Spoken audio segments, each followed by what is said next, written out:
네, 오늘 이 시간 이 사탄의 계획의 두 번째 본문으로 말씀을 드리겠습니다. 우리 사탄에 대해서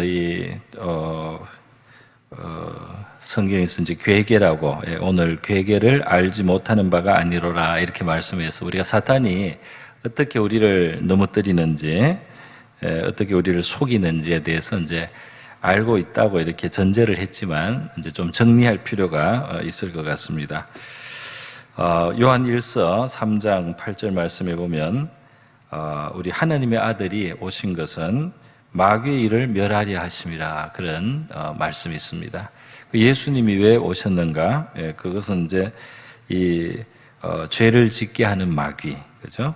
처음부터 인간을 타락시키고 죄를 짓게 하는 이 마귀의 일을 멸하기 위해서 그 마귀가 끌고 들어가서 우리로 이제 범죄하게 하고 죄인이 되게 한 우리 인류를 이제 건져내고, 또 그래서 우리가 죄 때문에 멸망하게 된 이제 그 죄책을 또 씻으시기 위해서, 그 죄책을 해결하기 위해서 자신이 또 희생의 제물이 되시기 위해서, 그리고 또 우리를 이제 마귀의 일에서 온전히 구원하시기 위해서 그렇게 이제 예수님이 오셨다는 것입니다. 그래서 우리가 성탄절 또 다가오니까 왜 예수님이 오셨나? 마귀의 일을 멸하러 오셨다. 그래서 우리가 성탄절을 옛날에 지나간 일의 그 추억으로만 기념하는 것이 아니고 예수님이 오신 그 목적대로 우리가 마귀의 일을 멸하시는 예수님의 그 역사를 우리 삶 속에 우리가 그것을 누리는 것이 예수님의 오심을 우리가 정말 가장 축하하고 이제 기념하는 일이 되리라고 생각합니다. 그래서 우리가 예수님을 모시고 우리 마음속에 주님의 다스림을 받고, 그래서 주님의 뜻을 우리가 행하면서 살고, 그래서 이 땅 위에서 우리 하나님의 다스림이, 다시 말해서 하나님의 나라가 임하도록 그렇게 이제 살아가는 것, 기도하고 또 그렇게 우리가 행동하고 실천하고, 이것이 이제 우리의 사명이며 본분이라고 하겠습니다. 성탄절에 진정한 목적이 그렇게 이루어져야 되겠습니다.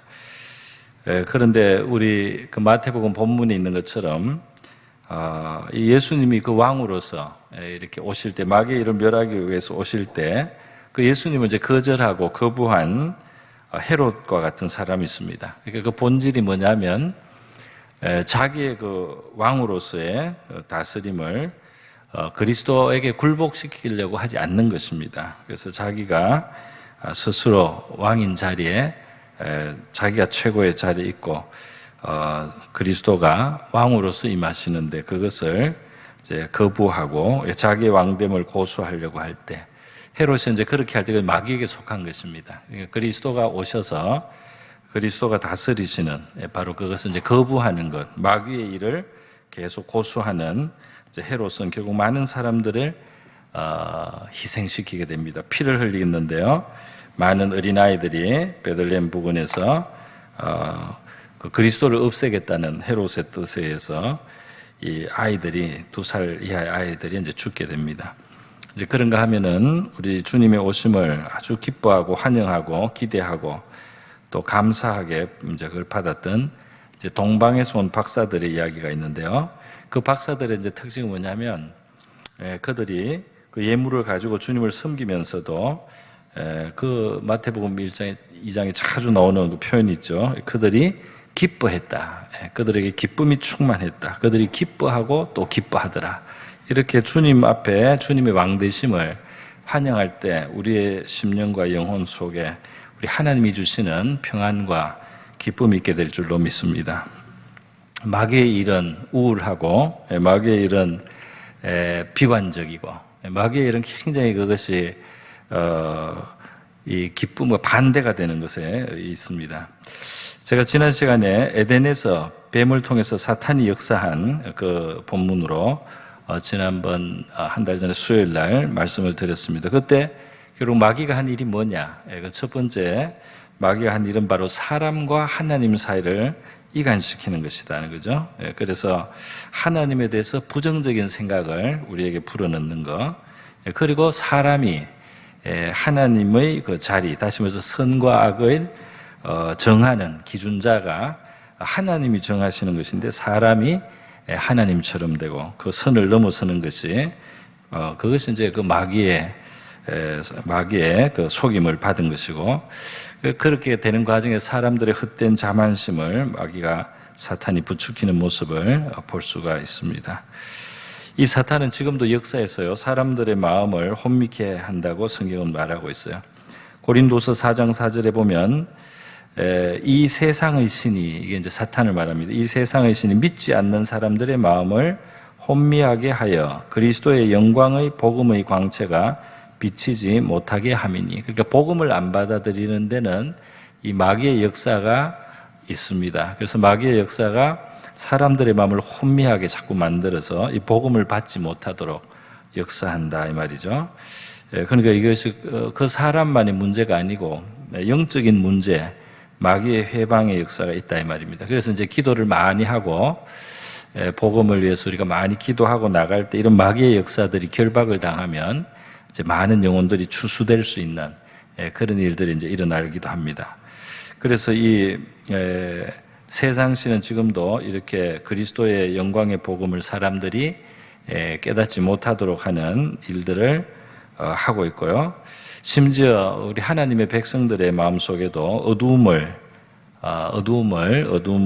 주입하고 어두움을 덮으려고 이제 그렇게 노력을 합니다.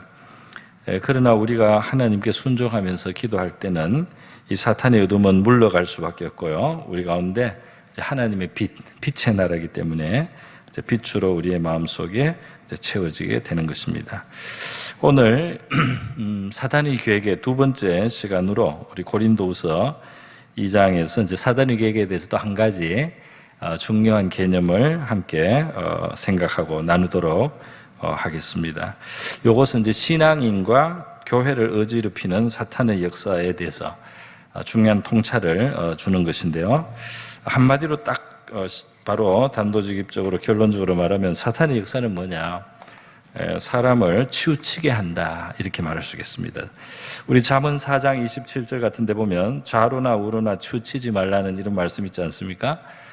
사람이 극단적이 되게 하는 것, 이것이 사탄이 이 신앙인들을 올무로 끌고 가는 그런 하나의 방법 중에 하나다 하는 것입니다. 우리 금방 한번 반성해보고 생각해보면 신앙을 이제 가졌노라 하면서 굉장히 극단적인 이제 그 일들을 하는 사람들이 때때로 있어요. 무리하죠. 예, 굉장히 극단적인.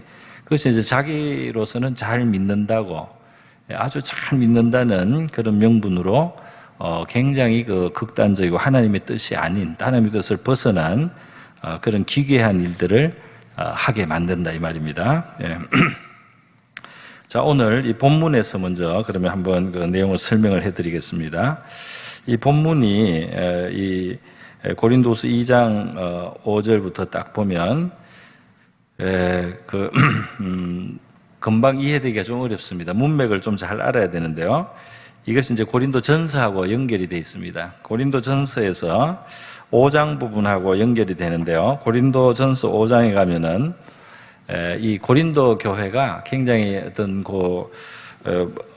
불안정하고 미숙함이 있었어요. 그래서 이들이 고린도 전서에서는 무엇을 책망을 받았나 하면 음행에 대해서 너무 관용한다는 겁니다. 하나님 앞에서 용납해서는 안 되는 그런 음행까지도 용납을 하는 그런 상황이 고린도교에 벌어지고 있었어요. 그래서 고린도전서 5장의 1절에서 7절부터 보면 사도 바울이 그것을 책망을 합니다. 그런데 음행에 대해서 그건 이제 그 당시 고린도 사회라든지 이 헬라 사회가 이제 음행이 많이 있었겠죠. 그래서 이제 그런 영향을 받아서요.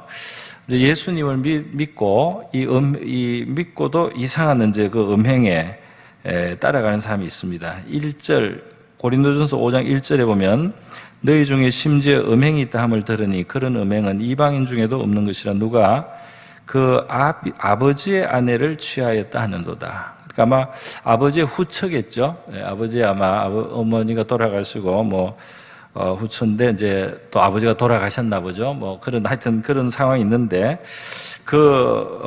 아버지의 아내를 취하였다. 이것이 굉장히 이제 부도덕한 일이고 성경적인 정신에서 벗어나는 일인데 이제 이런 것을 고린도 교회가 그냥 용납하고 있다 이 말입니다. 뭐 그 외에도 이 창녀와의 그런 어떤 관계 이런 것도 이제 책망을 하고 이렇게 했습니다. 그래서 이 성적인 음란에 대해서 너무 이렇게 관용하는 것에 대한 책망의 말씀이 이제 고린도전서에 있었습니다. 그것이 이제 그리스도인의 관용 또는 사랑의 이름으로 이제 이루어졌다는 것입니다. 그래서 이 교회 안에서의 사랑, 용서, 관용, 또 예수를 믿으면 죄는 용서받기 때문에 그것은 참 너무나 고마운 일이지만 그렇지만 이제 무슨 짓을 해도 괜찮다. 무슨 짓을 해도 괜찮고 한 번 받은 구원은 취소되지 않는다. 그렇기 때문에 어떤 일을 해도 괜찮다. 육신은 범죄하지만 또 뭐 회개하면 되겠지. 뭐 이렇게 하고요. 아니면 아예 그게 죄가 아니라고까지 이제 주장을 할 수도 있고요. 그래서 실제로 초대교회는 니골라당 같은 주님이 미워하시는 그런 어떤 이단 분파가 나타났습니다. 그것은 이제 요한계시록에서 예수님이 몇 번 책망을 하시는 걸 볼 수 있는데요. 니골라당의 그 신앙이 그런 거예요. 우리 영혼이 구원받았기 때문에 어차피 죽어서 썩어질 육체로 아무리 죄를 지어도 괜찮다는 겁니다. 그렇게 우리 영혼은 구원을 받았으니까 육체는 아무렇게나 굴려도 괜찮다. 이렇게 이 극단적으로 이 죄 사함의 은혜를 아주 악용하는 거죠. 죄 사함의 그 귀한 은혜를 그것만 죄가 용서받을 수 있다. 또 그리스도 안에서 우리 구원받는다. 이것을 이제 강조를 하는데 그 하나님이 미워하시는 죄에 대한 죄를 죄를 떠나라는 우리 하나님의 뜻은 무시하는 것이죠. 예수님이 현장에서 가늠하다가 잡힌 여자를 용서를 해주시지 않습니까? 용서를 해주시지만 예수님이 나는 무조건 용서한다 이걸로 끝낸 것이 아니고 나는 너를 정죄하지 않는다. 그러면서 이제 가서 다시는 죄를 범치 말라 이렇게 이제 죄를 떠나라고 말씀하시잖아요.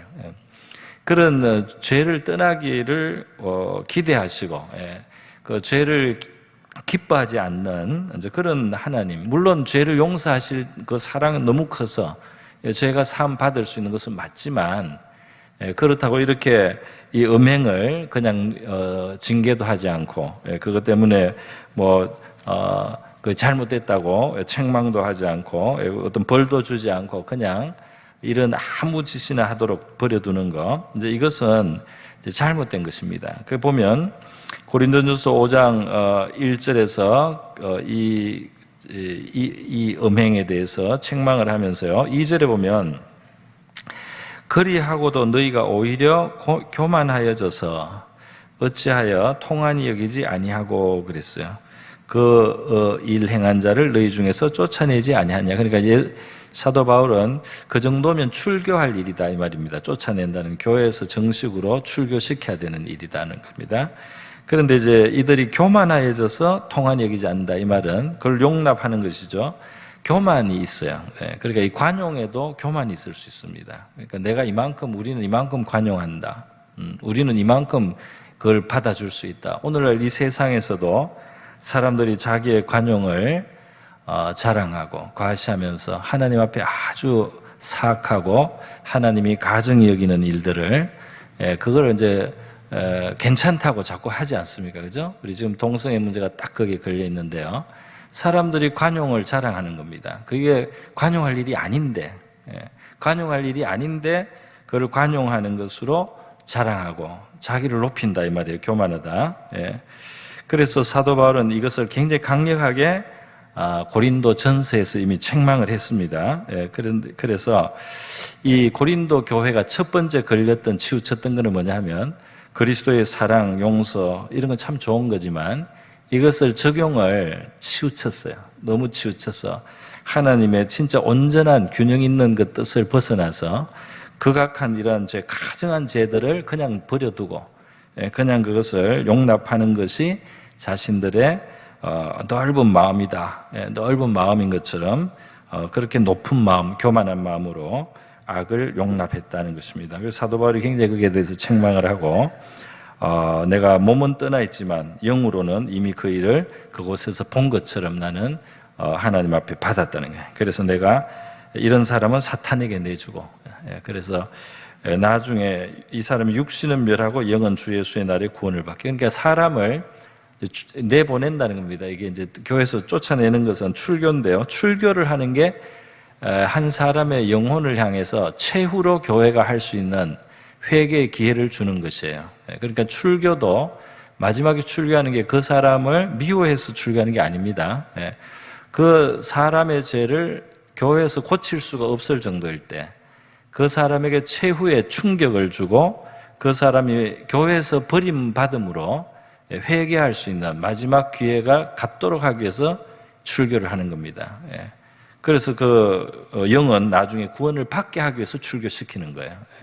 물론 그 다음에 자기가 어떻게 하느냐는 이제 하나님과 그 사람의 문제가 되겠습니다. 그래서 6절에 고린도전서 5장 6절에 너희가 자랑하는 것이 옳지 아니하도다 그랬잖아요. 그죠? 자랑한다 이 말이에요. 우리는 이만큼 관용하다고 자랑한다. 그러니까 이 세상이나 또 심지어 교회 안에서도 오늘날도 이 교인들이나 심지어 신학자 중에서도 동성애를 지지하는 사람이 있더라고요. 소수겠지만 그것을 가지고 굉장히 프라이드를 가져요. 자기들이 시대를 앞서 있다고, 자기들이 정말 인권을 위한다고 자랑한다 이 말이에요. 자랑하는 것이 옳지 아니하도다. 적은 누룩이 온 등에 퍼지는 것을 알지 못하느냐. 이게 이 죄가 확산된다 이 말입니다. 진짜 이 동성애 들어오면은 학교에서 학생들이 배워야 돼요. 그거 괜찮은 거라고 자꾸 배우고 자꾸 권장합니다. 사실은 권장해요. 그래서 너가 남자애지만 생물학적으로 남자면 네가 너의 젠더는 이거 성하고 또 다르게 젠더라는 말을 써서요. 너의 젠더는 여자일 수도 있어. 네가 여자라고 생각하면 넌 여자로 살면 돼. 이렇게 가르친다 이 말이에요.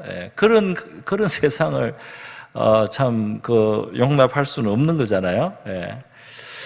자, 그래서요, 이 적은 누룩이 온 등에 퍼지게 됩니다. 이런 법으로 이렇게 들어오고 교육으로 들어와서 온 사회를 타락시킨다 이 말이에요. 그렇기 때문에 누룩 없는 자인데 새 덩이가 되기 위해서 묵은 누룩을 내버리라. 이런 죄는 잘라내야 된다 이 말입니다. 우리의 유월절 양고 그리스도께서 희생되셨느냐. 그러니까 하나님의 아들이 그 보혈을 흘리고 한 것은 우리를 죄에서 건져서 깨끗하게 하기 위한 것인데 이것을 가지고 이렇게 더 죄에서 이런 심한 죄들을 가지고 그것을 용납하고 그 안에 뒹굴라고 한 것이 아니다 이 말이죠. 그래서 이렇게 이제 그 바울이 이제 강하게 책망을 합니다. 오늘날 이런 일들이 이제 있죠. 우리도 죄를 다스려야 되는데 안 다스리는 거, 죄를 징계를 하거나 책망을 해야 되는데 안 하는 거 이런 게 있단 말이에요. 그게 사랑의 이름으로 때로는 되고 때로는 그게 관용의 이름으로 이렇게 이제 한단 말이에요. 뭐 또 다르게 적용하면 우리 애들을 키울 때도 그죠? 그 부모가 책망을 안 하고 키워가지고 문제가 될 때가 있지 않습니까? 그러니까 그 귀한 줄만 알고 애를 혼내는 게 자기 마음이 아프니까 애들 매를 안 대가지고 말이죠. 애들이 좀 이제 좀 버릇없이 자랄 수도 있지 않습니까? 그래서 잠언 13장에 매를 아끼는 자가 자식을 미워하는 것이다. 이런 말씀도 있습니다. 그래서 죄를 징계하지 않고 교만한 마음으로 놔두면 그 죄를 지은 사람도 오만해집니다. 그래서 교회의 관용과 사랑을 오용하지 않도록 조치를 해야 되죠. 온유하게 징계하고 바로 잡아야 된다 이 말입니다. 그래서 이 너무 심각한 이 성적인 범죄들을 이 고린도 교회가 계속 용납하고 관용을 자랑하고 이렇게 있을 때 하나님이 사도 바울을 통해서 정신을 차리라고 이제 고린도 전서에서 책망을 하신 바가 있습니다. 민수기 25장에 보면 이스라엘 백성들이 이제 모압에서 모압 왕 발락이 이제 그 발람 선자를 통해서 이스라엘을 이제 망하게 하려고 범죄케 그렇게 유도를 했습니다. 그래서 이제 모압 여자들하고 음행을 하게 만들었어요. 그 신 바알볼의 제사에 이스라엘 남자들을 초대하고 모압 여자들과 이제 그 성적인 관계를 가져서 이스라엘 타락시키는 겁니다. 그렇게 할 때 이제 하나님이 그 이스라엘을 이제 진노하여 심판이 떨어지게 되죠. 예. 이제 그렇게 해서 이스라엘이 굉장히 그 진노가 임하고요. 결국 이제 하나님의 명령대로 백성의 그 수령들 중에 그 일을 많이 한 사람들, 그 일에 앞장선 사람들을 잡아서 태양을 향하여 여호와 앞에 목매어 달라. 하나님이 굉장히 진노하셨어요. 태양을 향하여 목매어 달라. 교수형을 취하라는 겁니다. 예. 그렇게 했는데도 불구하고요. 예. 그렇게 했는데도 불구하고 그날 이스라엘이 있는데 그 회막 앞에 지도자 중에 한 사람이 온 회중의 눈앞에 미디안 한 여인을 데리고 와서 자기 장막으로 들어가는 아주 뻔뻔한 일이 일어났습니다. 그러니까 나를 어떻게 할 건데 이런 태도예요. 나를 어떻게 할 건데. 그래서 그걸 무시하듯이 미디안 여자를 데리고 회막 안으로 동침하러 들어가는 겁니다. 이 사건이 어떻게 됐습니까? 결국 제사장 아론의 손자 엘르아사의 아들 비느하스가 그거를 용납을 안 했습니다. 그래서 회중 가운데서 일어나도 너무 엄청난 일이 나니까 다들 어쩔 줄을 몰라요. 그거는 응징을 해야 될 일이죠. 어쩔 줄을 몰라요. 그래서 비느하스가 손에 창을 들고 들어가서 그 막사에 들어가서 이스라엘 남자와 그 여인의 배를 깨트려 두 사람을 죽였다 그랬습니다. 이렇게 하나님을 뻔뻔하게 모독하는 이런 행위는 아주 강렬하게 응징을 해야 된다는 거죠. 그래서 비느하스가 창으로 두 사람을 즉사했어요. 그것 때문에 벌써 연병이 돌아서 이스라엘에 얼마나 많은 사람들이 죽고 하나님이 또 진노해서 수령들 중에 지도자들 중에도 이게 교수형에 차고 이러고 있는데도 이렇게 뻔뻔하니까요. 이것은 이렇게 비느하스가 적결 처분을 한 겁니다. 그랬는데 그렇게 두 사람을 죽이니 연병이 이스라엘 자손에게서 그쳤더라 그렇게 됐어요. 그러니까 딱 그게 하나님이 바라시던 징벌이었다 이 말입니다. 그래서 하나님이 하나님을 정말 모독하는, 하나님을 정말 무시하는 그런 짓밟는 일을 할 때 그것을 강력하게 응징을 하니까 하나님의 진노가 딱 멈췄단 말이에요. 그날 연병으로 죽은 자가 24,000명이다 그랬어요. 그리고 하나님이 비느하스를 칭찬했습니다. 여호와께서 모세에게 뭐라고 했느냐면요. 제사장 아론의 손자 엘르아살 아들 비느하스가 내 질투심으로 질투하여, 이게 하나님의 분노의 그런 마음이겠죠. 이스라엘 자손 중에 내 노를 돌이켜서 내 질투심으로 그들을 소멸하지 않게 하다. 그러니까 그 징계를 비느하스가 딱 했기 때문에 더 많은 사람이 죽지 않았다 이 말이에요. 하나님의 심판을 대리로 시행해 줬기 때문에. 안 그랬으면 더 많은 사람이 연병으로 죽어야 될 일이었다 이 말입니다. 근데 비느하스가 하나님의 마음으로, 하나님의 거룩한 분노로 그것을 응징했기 때문에, 그래서 이제 이스라엘 백성들이 더 많이 소멸되지 않았다 하고 그에게 평화의 언약을 세우고 영원한 제사장 직분을 그 집안에 이제 하나님이 주셨다 그렇게 되어 있습니다. 그래서 오늘 우리가 죄에 대해서 다뤄야 될 때 이제 죄를 다뤄야 한다 말이에요. 무조건 그리스도의 이름으로, 교회의 이름으로 하나님 앞에 정말 가정하고, 그리고 정말 온 교회를 어렵게 만들고 그 누룩이 온 사회에 퍼질 수 있는 이런 일들을 관용해서는 안 된다. 강력하게 응징을 하고 대처를 해야 된다.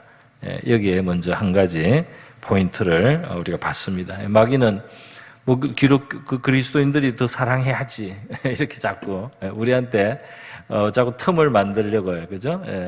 인권의 이름으로 막 나오고 그렇게 한다 이 말입니다. 자, 그러면 두 번째 이제 문제입니다. 이게 이제 치우치는 문제라고 했습니다. 또 다른 문제는 무엇이냐? 그래서 이제 사도 바울이 그 잘못됐다, 쫓아낼 만한 일이다 이렇게 이제 했는데요. 교회가 이제 그거를 받고 나서 이제 깜짝 놀라서 이 사람들이 돌이켰어요. 돌이켜서 이제 그 징계를 하기 시작했습니다. 그래서 뭐 출교를 했을 수도 있고, 1년간, 반년간, 성찬 금지, 수찬 금지, 여러 가지 이제 제재가 있었겠죠. 여러 가지 제재가 있었는데, 이제 문제는 뭐냐면, 한번 그렇게 제재를 하고 나서 이 사람들이, 지나치게 된 거예요. 지나치게. 그 벌을 한번 내리기 시작하니까, 이제 그때야 막 화가 나기 시작했는지, 그 다음부터는 이 분이 안 풀리는지 이제 용서를 절대로 이제 안 해주려고 하는 거예요. 풀려고를 안 하는 거예요. 그러니까 완전히 이제는 결국 아무리 회개를 해도 이제는 안 받아주고 용서를 안 하려고 하는 이제 이러한 쪽으로 치우치게 된 것입니다. 요런 사람이 참다가 화를 내면은 화가 좀 강해질 경우가 있는데요. 그럴 수도 있지 않을까요? 그럴 수도 있지 않은가 생각을 해봅니다. 그래서 이 사도 바울이 한번 이제 깨우치고 나니까 깨달음을 받고 난 다음에는 반대쪽으로 고린도 교회가 치우친 거예요. 그래서 이 음행을 했던 사람들을 하나도 이제는 교회에 다시는 발도 못 들이게 하고 이제 그렇게 해서 용서를 안 하는 이런 굳은 마음이 되었습니다. 그것이 이제 사도 바울이 지금 2장 5절 이하에 말씀하는 거예요. 그래서 이 많은 사람에게 벌 받은 것이 마땅하도다 그랬잖아요, 그죠? 6절에. 그리고 차라리 용서하고 위로하라. 너무 많은 근심으로에 잠길까 하노라. 그러니까 이제 그 사람이 회개를 많이 하는데도 용서를 안 하면 너무 이제 이것이 복음적이지 않은 그런 이제 근심과 슬픔 속에 있게 된다 이 말이죠. 그래서 너희를 권하노니 사랑을 그에게 나타내라. 이제 지금은 이만큼 회개했으면은 이제 용서를 하고 사랑을 보여야 된다 하는 이제 그런 말씀이 되겠습니다. 이런 일들이 우리 일상에서도 일어나기 쉽고요. 교회 역사에서도 뚜렷하게 나타나는 게 있어요. 이게 이제 303년에 이제 로마에서 그 디오클레티아누스 황제 때 마지막 박해가 있었습니다. 마지막 박해가 있었는데 결국은 로마에 자주 일어나는 큰 기독교 기독교 핍박의 그 거리가 뭐냐면 황제를 신으로 숭배하라는 명령을 한 번씩 해요, 황제들이. 그래서 이 디오클레티아누스도 이제 황제를 신으로 숭배하라고 이제 명령을 내렸는데 기독교인들이 이제 안 하잖아요. 안 하니까 이제 박해를 하는데요. 이제 박해를 하는 게 재산 몰수, 그리고 감옥에 넣기도 하고 심지어 사형도 시키고 이제 이렇게 이제 하는 겁니다. 그러니까 사람들이 이제 멀리 떠나서 황제의 어떤 그런 감독이나 감시가 약한 곳으로 막 흩어져서 숨어서 어디 가서 살고 이러지만은 그거 하기 힘든 사람들도 있잖아요. 자기 있던 곳을 떠나서는 살기가 어렵다 생각하는 사람들. 이런 사람들이 조금씩 이제 그 신앙을 버린 건 아니지만 황제한테 가서도 절을 하고 이런 사람들이 생기는 거예요. 그리고 조금 또 잘못된 사람들은 적극적으로 황제 숭배 편에 서서 이제 기독교인들을 박해하는 일에 협조하는 이런 사람들도 생기고요. 이렇게 해서 303년부터 이제 309년까지 이 극렬하게 이 7년간 이 기독교의 최후의 이 핍박입니다. 로마 시대. 그 이후에 몇 년 있다가 기독교가 공인돼요. 이게 마지막 고난이었어요. 그런데 이 7년 동안 막 사람들은 기독교인이라는 이제 황제 숭배를 거부함으로 그들은 재산을 몰수당하고 죽기도 하고 감옥에서 하고 너무 고생을 많이 했는데 이때 이제 아주 배교를 한 사람들이 어떤 사람들은 좀 얕은 수준에서 배교를 하고 어떤 사람은 진짜 심각하게 비양심적으로 배교를 했습니다. 그래서 이제 이 배교의 시대가 끝나고 이제 그 황제가 죽고 은퇴하고 나서 이제 시대가 바뀌었어요. 바뀌고 이제 콘스탄티누스 시대가 되면서 이제 기독교를 공인해 버렸어요. 그래서 교회가 다시 살아났습니다. 그렇게 됐을 때 하나님을 떠나고 싶지 않았지만은 그 현실의 압박을 이기지 못하고 배교했던 사람들은 이제 용서를 구하면서 교회 다시 오고 싶어 했겠죠. 그런데 이걸 받아주느냐 마느냐 이 문제가 생긴 거예요. 이걸 받아주느냐 마느냐. 그때 이제 사람들이 갈리는 겁니다. 받아주면 안 된다는 거예요. 우리 식구는, 우리 가족은 이 신앙을 지키기 위해서 죽었다 말이야. 내 부모 자식은 죽었는데 저 사람은 예수를 잠시 버리고 살아왔다 말이야. 그래서 난 용서할 수 없다. 이런 사람들이 생기는 겁니다. 명분은 배교한 사람들이 교회에 들어오면 교회가 불결해진다, 부정해진다는 이제 그런 것이에요. 그런데 이제 이것이 논란이 많이 된 거죠. 논란이 많이 되고 이 교회의 순수성을 지켜야 된다는 명분으로 절대로 용서하지 않는 이러한 사람들이 도나투스라는 사람을 이제 머리로 해서 팔을 이루게 되었어요. 예. 그리고 이 사람들이 과격해져 가지고요. 예. 이 배교했던 사람, 그런 사람, 또 배교자를 용서하자는 사람, 이런 사람들 폭력을 가하기도 하고, 예. 그리고 이제 그 당시 우리 교부 중에 유명한 어거스틴 있지 않습니까? 예, 어거스틴이 배교자를 용서해야 된다 이렇게 그때 가르쳤거든요. 그랬더니 어거스틴을 암살하려고 했어요. 그러니까 이 사람들이 교회를 순수함 깨끗함을 지키겠다는 그런 명분이 굉장히 신앙적인 것처럼 자기들은 생각했겠죠. 그런데 이게 사람을 죽이고 사람을 패고 그러는 행동을 할 정도로 이게 뭔가 잘못된 것입니다. 그죠? 그렇게 해서 결국 이 용서하고 받아들이는 것이 이제 계속 정통교회 라인이 되고 이 도나투스파는 이제 분리되고 이단 시대다가 나중에 이제 소멸이 됐는데요. 우리가 성경에서 보면 알지만 바로 베드로 같은 사람도 있지 않습니까? 성경에서 벌써 예수님이 수제자도 어떤 상황에서는 신앙 못 지키고 그 잠시지만은 배신할 수 있다는 거, 그리고 그거를 용서해 주신 주님의 모습을 괜히 성경에 남겨놓은 것이 아니겠죠. 그러니까 어거스틴은 성경적인 정신을 알고 그렇게 자기의 일을 부끄럽게 생각하고 정말 마음 아프게 여기는 그런 사람도 용서해야 된다라고 가르친 것이었습니다. 그것이 이제 우리 정통교회의 어떤 입장이 된 것이죠. 어쨌든 바로 이 고린도 교회는 이제 음행에 대해서 처음에는 너무 무르게 대하고 그리고 징계해야 되는데 안 하고 있다가 한번 이제 징계를 하기 시작하니까 그 다음부터 용서가 없어지는 거예요. 그래서 한쪽으로 또 치우친다 이 말입니다. 용서가 없어진다 이 말이에요. 이것이 바로 마귀의 뜻이라는 거죠. 사단의 계획에 사단은 속인다는 거예요. 이것이 신앙이다 하고 엉뚱한 짓을 자꾸 하게 한다. 또 이 반대로 이것이 신앙이다 하고 또 엉뚱한 짓을 하게 만든다는 겁니다. 그래서 좌로나 우로나 치우치게 만드는 것이 바로 이제 마귀가 하는 일이다. 신앙을 가진 사람들에게 마귀가 그 신앙인 것처럼 뭐 어떤 사람한테는 그 하늘나라에 보물을 쌓아야 되지 왜 땅에서 저금을 하느냐 이렇게 이상하게 이제 저금도 못해야 될 것처럼 이렇게 막 몰아가기도 하고요. 또 어떤 사람들한테는 뭐 아픈데도 병원 가지 마라 그러고 그죠? 그렇게 하고 뭐 어떤 사람한테는 네가 하나님을 믿으면 왜 열쇠로 집을 채우고 다니냐 하나님이 지켜줄 텐데 이렇게 아주 극단적인 행동을 자꾸 하게 만드는 거죠 마귀가.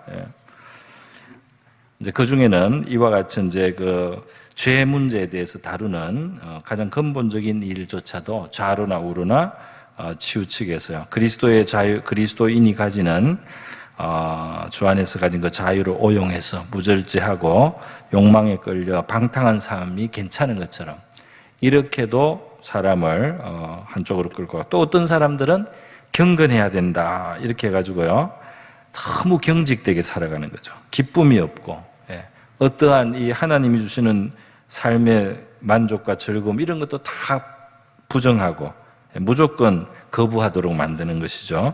디모데전서 4장에 보면 그 당시 이제 이 경건하게 살려고 하는 사람들을 살짝 그쪽으로 뜯어 밀어서 한쪽으로 치우치게 했어요. 그게 귀신의 가르침이라고 했는데 그게 뭐냐면 사람이 육체를 위해서 먹는 거 여기 미혹하는 영과 귀신의 가르침을 따르리라 하였으니 그 다음을 2절을 보겠습니다. 그 내용이 뭐냐면 외식함으로 거짓말한다. 그 다음 혼인을 금하고 어떤 음식을 먹지 말라고 한다.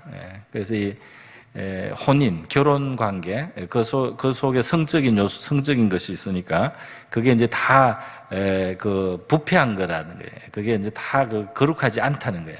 또 먹는 것에 대해서도 자꾸 간섭을 해서 뭘 먹지 말라고 이렇게 해서 뭐 안 먹어야 되고 어떤 뭐 부부 생활도 그 자체가 부정하다 이런 식으로 이제 귀신이 그렇게 사람을 그렇게 이제 몰아가는 것이 있다 이 말입니다. 네.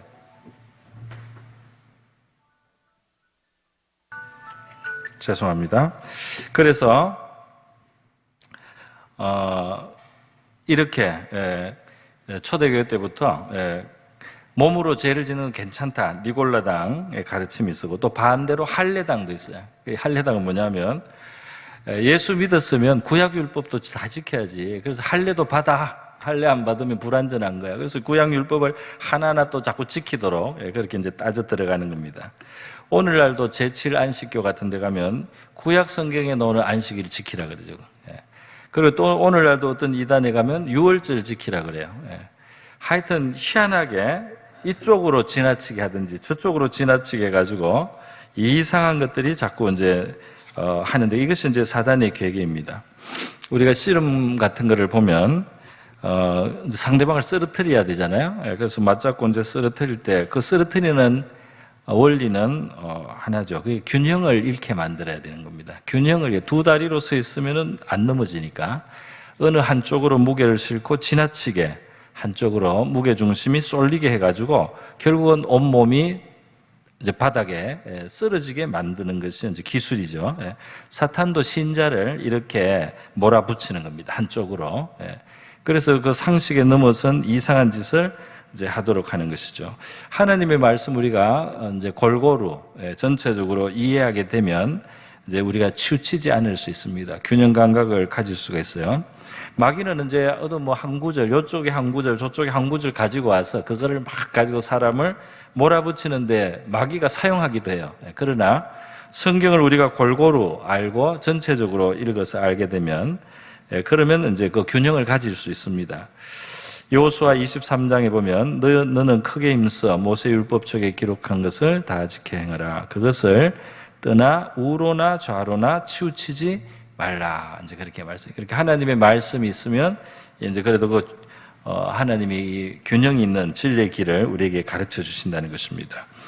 우리 예수님을 성경은 은혜와 진리가 충만한 그런 모습으로 요한복음에서 증거를 했어요. 그러니까 하나님은 하나님 자신이 그렇게 거룩하시면서도 그렇게 은혜로우시지 않습니까? 하나님은 그렇게 사랑이 많으시지만 또한 지극히 거룩하시지 않습니까? 그 얼마나 하나님은 균형이 있습니까? 그죠? 그리고 예수님 은혜와 진리가 충만했다면서 은혜만 있고 아무거나 용납하는 게 아니에요. 진리와 비진리가 딱 갈라졌다 이 말입니다. 그죠? 그리고 진리만 있는 것이 아니고 은혜가 있었다 이 말이죠. 그래서 바로 이렇게 예수님은 죄인을 가까이 하시면서도 그러면서도 그 죄인들을 회개하도록 인도하시고 또 용서하셨어요. 예수님은 죄인을 받아주셨지만 죄를 죄가 아니라고 하신 적이 없습니다. 예수님은 죄를 얼마든지 사하셨지만 계속 죄를 지으라고 하신 적이 없습니다. 이렇게 우리 복음 안에서 우리는 균형 있는 하나님의 모습, 예수님의 모습을 볼 수가 있습니다. 그래서 오늘 우리의 삶 속에 우리 치우침이 있도록 하는 그런 마귀의 역사가 우리를 속이지 못하도록 해야 되겠다 하는 주제로 말씀을 드렸습니다. 저와 여러분의 삶 속에 하나님의 말씀 안에서 바른 균형을 가진 건강한 신앙 될 수 있기를 바랍니다. 마귀가 우리를 어느 한쪽으로 몰아가서 이상하게 잘못된 그런 신앙생활 하지 않도록 우리가 알아야 되겠고 또 우리가 그렇게 가르칠 수 있는 우리가 되어야 할 줄 믿습니다.